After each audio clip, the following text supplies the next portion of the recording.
नमस्कार दोस्तों, आज इस वीडियो के अंदर मैं आपको एक क्लैरिफिकेशन देना चाहता हूं। बहुत लोगों के मन में है कि यार सुप्रीम कोर्ट के अंदर अभी एक डिसीजन आया है जहां पे एमपी जुडिशरी के एलिजिबिलिटी के बारे में चर्चा करी गई थी एंड सुप्रीम कोर्ट ने अपना क्या जवाब दिया है, क्या जजमेंट का नाम है और क्या क्लैरिफिकेशन दिया है, क्या हुआ है। तो ये सारी बातें आपको जानने के लिए मैं आज की वीडियो के माध्यम से आपको पूरा का पूरा क्लैरिफिकेशन देने वाला हूं। तो वीडियो शुरू से लेकर अंत तक जरूर देखिएगा। और ये जो आप लोगों ने मेरा चैनल नया वाला ज्वाइन करके रखा हुआ है एसएलजी लॉ क्लासेस, इस पूरे के पूरे यूट्यूब चैनल के ऊपर केवल और केवल आपको जुडिशरी की अपनी प्रिपरेशन की चीजें मिलेंगी, एमसीक्यू की क्लासेस मिलेंगी, मेंस की क्लासेस मिलेंगी, बैचेस के बारे में बताया जाएगा कि कोई बच्चा इंटरेस्टेड होगा कि भाई हाँ मेरे को एक प्रोमिनेंट एक बैच चाहिए, कंप्लीट पूरा फुल पैकेज चाहिए कि भाई मेरे को ये सब्जेक्ट वीक है, सब कुछ मिलेगा। वो आपको टाइम के बेसिस पे मैं आपको बताता रहूंगा। बट अभी हमें मुद्दे से नहीं भटकना है, हम मुद्दे की बात करते हैं। अभी सुप्रीम कोर्ट ऑफ इंडिया के अंदर यहाँ पे एमपी जुडिशरी के आपको पता है एलिजिबिलिटी क्राइटेरिया क्या है कि अगर कोई नया लॉ बच्चा है, लॉ ग्रेजुएट है, उसके अगर 70% आए हैं तो वो एमपी जुडिशरी का पेपर दे सकता है। केवल वही बच्चा, एक भी बैक नहीं होनी चाहिए आपकी, एक भी पेपर में आप फेल नहीं होने चाहिए। ये सारी एलिजिबिलिटी क्राइटेरिया है। या फिर अगर आपके पास 70% नहीं है तो आप अपना 3 साल पहले अपना वकालत के अंदर पूरा का पूरा प्रैक्टिस के अंदर आपको डिवोट अपना करना पड़ेगा। जुडिशरी का कोई मतलब नहीं आपको रह जाएगा। 3 साल तक आप अपनी तैयारी करो। 3 साल तक आप अपनी तैयारी करने के बाद में आप जब 3 सालों के बाद एमपी जुडिशरी की अपनी नोटिफिकेशन आएगी तब आप अपना फॉर्म भर सकोगे। फिर आप अपना जुडिशरी का एमपी जुडिशरी का अपना सपना पूरा कर पाओगे। ये एलिजिबिलिटी क्राइटेरिया रूल नंबर 7 के अंदर Madhya Pradesh judicial service rules जो हैं, रूल नंबर 7 के अंदर वो मॉडिफिकेशन अमेंडमेंट करी गई है। अब इसी रूल्स को अमेंड करने के लिए यहां पे सुप्रीम कोर्ट के अंदर एक पिटीशन फाइल करी गई। पिटीशन का अपना मैं केस का नाम बता देता हूं, Varsha Patel versus state of Madhya Pradesh and another. अभी रिसेंटली मध्य प्रदेश हाईकोर्ट ने भी ये एलिजिबिलिटी क्राइटेरिया को कि जो एमपी जुडिशरी के अंदर करी गई है, इसको बोला ये बढ़िया है, ओके है, कोई चेंज नहीं है, हम इसको वैलिड मानते हैं। तो उन्होंने भी बात अपहेल्ड कर दी, इसको बोलते हैं अपहेल्ड करना।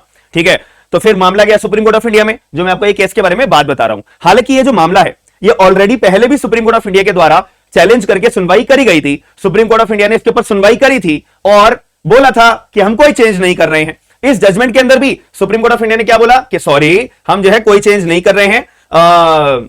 जो अपना एसएलपी आपने स्पेशली पिटीशन जो फाइल करी है सिविल नेचर के लिए, तो उसके अंदर कोई चेंज नहीं कर रहे हैं। एमपी जुडिशरी के अंदर जो एलिजिबिलिटी क्राइटेरिया है जो बनाए गए हैं वो बिल्कुल बढ़िया है। हाईकोर्ट ने भी इसको बढ़िया बताया है, हम भी इसे बढ़िया बता रहे हैं, बात खत्म हो जाती है। और जो आपके द्वारा एसएलपी फाइल करी गई है हम उसको रद्द करते हैं, डिस्पोज ऑफ करते हैं। अब आपके दिमाग में डाउट आ रहा होगा कि सुप्रीम कोर्ट ने, honourable supreme court of India ने क्या बातों को ध्यान में रखते हुए इन रूल्स को वैलिड बताया, क्या चर्चा करी गई, इसके लिए मैंने एक स्लाइड बनाई है।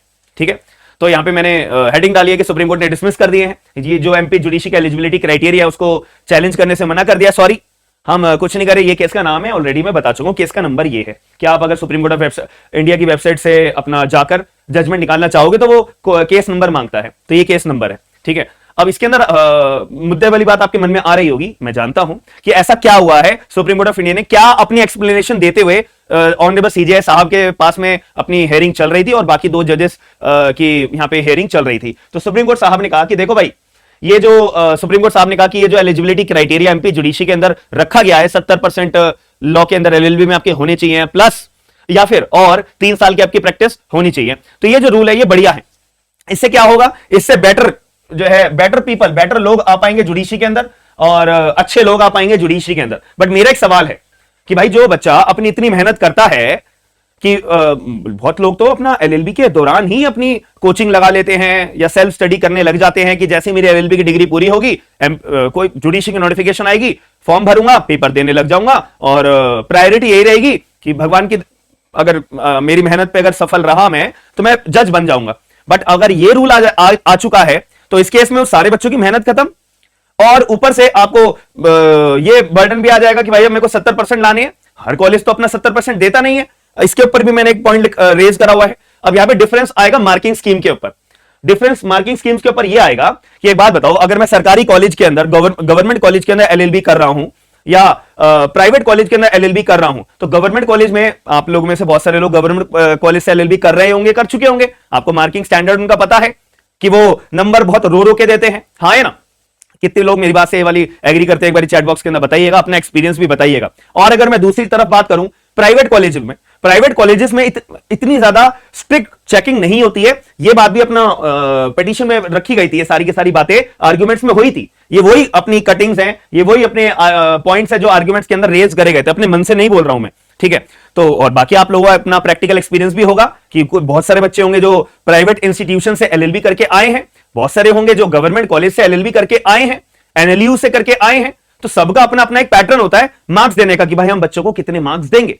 तो उस केस में 70% स्कोर करना ओवरऑल और विदाउट एनी बैक का मतलब ये होता है कि कोई भी सेमेस्टर के एग्जाम के अंदर आप फेल नहीं हुए होने चाहिए। ये भी एक बहुत बड़ा अपना एक टास्क है जो हमारे को पूरा करना पड़ेगा। तो ये सब बर्डन हो जाने के बाद भी बहुत मुश्किल आ जाएगी। तो इसके ऊपर भी पॉइंट रेज करा कि जब साहब आप एक खुद बताइए कि गवर्नमेंट कॉलेज के जो मार्किंग स्टैंडर्ड होते हैं वो अलग होते हैं, वो बहुत ज्यादा स्ट्रिक्ट होते हैं as compared to the private sector. Private institutions के कॉलेजेस की अगर मैं बात करूं तो लिबर्टी तो प्राइवेट कॉलेजेस वाले बच्चों के पास आ जाएगी कि भाई बस प्राइवेट कॉलेज से अपना एलएलबी करो, सेटिंग करो और अपना मार्क्स अच्छे खासे वहां पे मिल जाएंगे आपको। तो आप अपना 70% का एलिजिबिलिटी क्राइटेरिया बहुत अच्छे से सक्सेसफुली वो वाले बच्चे अपना कंप्लीट कर पाएंगे। और हमारा क्या, हम गवर्नमेंट कॉलेज से अगर एलएलबी करके आ रहे हैं, हमारा तो कोई फिर वैल्यू बची ही नहीं है। हमें अपने 3 साल देने पड़ेंगे प्रैक्टिस का अपना। और ये भी एक बहुत बड़ा पॉइंट यह आ जाएगा कि जैसी एलएलबी पूरी करी, जैसी मैंने बार काउंसिल में एनरोलमेंट कराया, सब लोग मेरी वेट कर रहे थे कि आओ वकील साहब आप ही का इंतजार था, हम आपके द्वारा ही केस अपना सॉल्व कराएंगे। नहीं, एक और बहुत बड़ा टारगेट ये होता है, टास्क ये होता है कि स्टार्टिंग में अपने आपको हमारे पर्सनल केसेस कोई मिलते नहीं है, वकील साहब हमारे को कोई हायर करने के लिए मिलते नहीं है। 1-2 साल हमारे को इधर उधर हमारे को प्रैक्टिस ढूंढने में ही निकल जाता है कि कौन से एप्रोप्रिएट सीनियर मेरे लिए परफेक्ट रहेंगे, जो मुझे गाइड करेंगे प्रॉपरली, जो मेरे को केसेस देंगे। ये भी एक बहुत बड़ा टारगेट हो जाता है। तो ये इसमें भी हमारा जो एक पॉइंट है ये वीक पड़ जाता है कि 3 साल की हमारे को प्रैक्टिस के लिए। तो ये भी पॉइंट रेज करा गया, बट इस बात को ध्यान में रखते हुए सुप्रीम कोर्ट ऑफ इंडिया ने नहीं एग्री करे। सुप्रीम कोर्ट ऑफ इंडिया ने कहा कि sorry, he express that maintaining such rules, ऐसे रूल्स मेंटेन करके रखना ensures that the quality of judicial officers is not compromised. कि जो एमपी जुडिशरी ने अपने रूल्स बनाए गए हैं, ये रूल्स को अगर हम सोचें, ये सारी बातों को साइड रखें कि आपको गवर्नमेंट कॉलेज है, प्राइवेट कॉलेज है, 3 साल का प्रैक्टिस में इनिशियली आपके पास तो कुछ होता ही नहीं है, ठीक है, इन सबको साइड रखें। अगर हम ये रूल्स की बात करें, इन रूल्स से फायदा क्या होगा, यहां पे जो जजेस की क्वालिटी है उसके ऊपर कोई कॉम्प्रोमाइज नहीं होगा। बट इसी के ऊपर बहुत सारी इंटरप्रिटेशंस है। आप लोगों के मन में क्या क्या पॉइंट्स है एक बार कमेंट बॉक्स के अंदर बताइएगा, ताकि मेरे साथ साथ बाकी सभी लोगों का जो वीडियो देख रहे हैं उनके भी दिमाग की थिंकिंग और उभर पाएगी कि बच्चा अपना पूरी मेहनत करके आता है, प्रीलिम्स निकालता है, मेंस निकालता है, इंटरव्यू निकालता है, उसके पीछे की इसकी मेहनत बहुत सालों की होती है। साथ ही में कोई ऐसा तो है नहीं ना, हमारा 2-3 सब्जेक्ट आ रहे हैं लॉ के, सीआरपीसी, सीपीसी, आईपीसी, अब वो भी नहीं आएंगे, अब तो नए कानून आएंगे, ठीक है, कि बस वो पढ़ो और अपना जज बन जाओगे। नहीं, भतेरे 10 से 15 सब्जेक्ट्स होते हैं, प्लस हिंदी इंग्लिश की प्रिपरेशन होती है, जजमेंट राइटिंग की प्रिपरेशन होती है, जीएसडीके की प्रिपरेशन होती है, आंसर राइटिंग की अपनी अलग प्रिपरेशन होती है, अलग एक टास्क होता है। वो सब मेहनत करने के बाद इंटरव्यू की तैयारी होती है, वो सब मेहनत करने के बाद फिर उस जुडिशियल ऑफिसर जो अपना एग्जाम क्रैक करके बनता है, उसकी 1 साल की ट्रेनिंग होती है, उसके बाद फिर उसको डाइस पे बैठने का मौका मिलता है। तो अब ऐसे कैसे हम ये बोल सकते हैं कि कोई बच्चे के 70% आए हैं या 3 साल की प्रैक्टिस है तो उससे जजेस की कॉम्प्रोमाइज होने की संभावना नहीं होगी। या इतने हम अदर स्टेट्स में देखते हैं जुडिशियल ऑफिसर्स अपना पॉइंट हुए हैं तो सब मेहनत से होते हैं। तो यहां पे आप लोग कितने लोग हैं, जो मैंने हाईलाइट करके स्टेटमेंट रखी हुई है, इस बात से कितने लोग हैं जो एग्री करते हैं, ठीक है। तो प्लीज अपना कमेंट बॉक्स के अंदर ये मुद्दा बताइएगा, क्योंकि बहुत सैड सिचुएशन है। अगर मैं अपना भी पॉइंट ऑफ व्यू रखूं तो बहुत सैड मेरे को ये नजर आता है, क्योंकि मैं भी क्लासेस में पढ़ाता हूं तो सब जो कोई बच्चा होता है ना, उसके मन में इनसिक्योरिटी आ जाती है कि मैंने तो इतने सपने देखे थे कि मैं जो है पर्टिकुलर इन स्टेट के अंदर तैयारी करूंगा। दूसरा, अगर बाकी अगर और स्टेट की अगर मैं बात करूं, उन्होंने भी अगर ऐसे रूल्स रख दिए तो हम तो कहीं के नहीं रह जाएंगे एज कंपेयर टू अदर। हम एग्जामिनेशन जो बड़ी बड़ी पोस्ट के एग्जाम्स होते हैं, वहां पे केवल ग्रेजुएशन की डिग्री है, आप बस ग्रेजुएशन की अपनी डिग्री पूरी करो और अपना पोस्ट ले जाओ।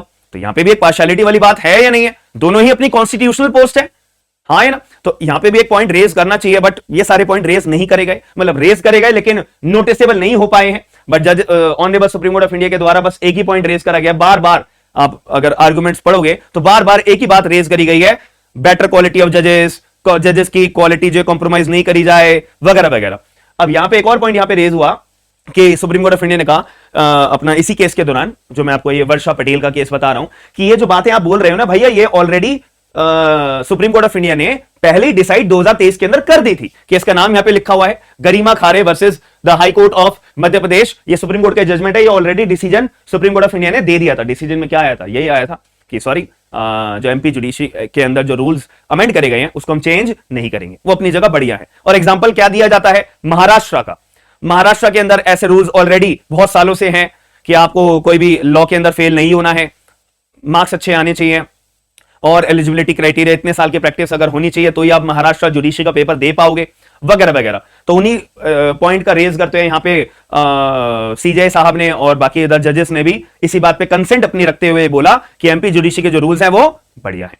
तो आपका क्या मानना है एक बार मुझे बताइएगा। मेरे हिसाब से तो ये बहुत दुविधा वाली बात है, बहुत परेशानी वाली बात है। बट स्टिल अगर आप अभी करंटली जुडिशरी की तैयारी कर रहे हो, नए लॉज पढ़ना चाहते हो, या फिर आपको लगता है कि मेरा कोई सब्जेक्ट वीक है, तो ये हमारे बैचेस हैं अलग अलग, ठीक है। फैमिली लॉ का पूरा कंप्लीट बैच है, आपको मजा आ जाएगा, एक एक डाउट आपके क्लियर हो जाएंगे। हिंदू लॉ, मुस्लिम लॉ, एग्जामिनेशन का सबसे मोस्ट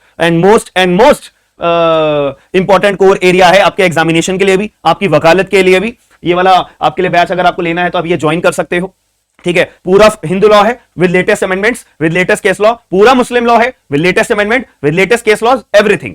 आपको लगता है कि अगर मेरे को टीपीए पढ़ना है तो टीपीए का भी हमारा करंट बैच चल रहा है, लाइव बैच चल रहा है, रिकॉर्डिंग भी मिलेगी, सब कुछ मिलेगा, आपको टेंशन नहीं लेनी है।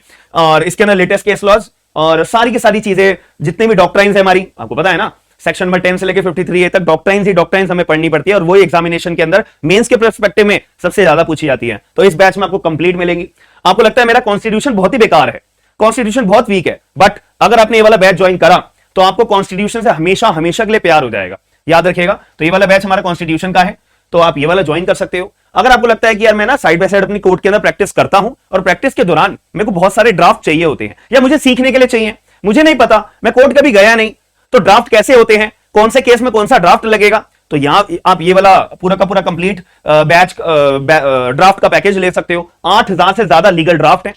आप एक बारी बैच जब परचेज कर लोगे आप हमारे को मैसेज कर देना, वरना आपके पास मैसेज आ जाएगा, एक गूगल ड्राइव का लिंक आपको शेयर करा जाएगा। उस गूगल ड्राइव के लिंक के अंदर सारे के सारे ड्राफ्ट भरे पड़े हुए हैं, ठीक है, case to case, folder wise, Hindi के अंदर भी है, इंग्लिश के अंदर भी है। और उन ड्राफ्ट को आप कॉपी करके अपने लैपटॉप पे ओपन करके सारे डाउनलोड भी कर सकते हो। मोबाइल के अंदर बस आप देख सकते हो क्योंकि हैवी फाइल होती है, एक एक ड्राफ्ट आप अपना डाउनलोड तो कर सकते हो, बट सारे ड्राफ्ट एक साथ फोल्डर वाइज करने हैं, कोई बात नहीं, आप लैपटॉप के अंदर वो फाइल को कॉपी पेस्ट करके लैपटॉप में सारे ड्राफ्ट आपके सेव्ड हो जाएंगे। तो ये एक सिंपल हमने निकाला है। और बाकी अभी अगस्त के अंदर हम नए लॉज के ऊपर हम सब्जेक्ट चालू करेंगे। मेरा टारगेट है पहले मैं भारतीय साक्ष्य अधिनियम पढ़ाऊंगा, उसके बाद भारतीय नागरिक सुरक्षा संहिता पढ़ाऊंगा। सारे नोट्स प्रिपेयर्ड हो चुके हैं नए लॉज के लिए भी। तो आपको जो पढ़ाया जाएगा बहुत ही ज्यादा हाई क्वालिटी के अंदर जो कंटेंट मिलेगा सारे बैचेस में। आप एक बैच लेके देख लो, आपको खुद पता लग जाएगा कि मैं पहले क्या था और अब क्या हूं। तो बहुत सारे बच्चे अपना सक्सेसफुल हो चुके हैं।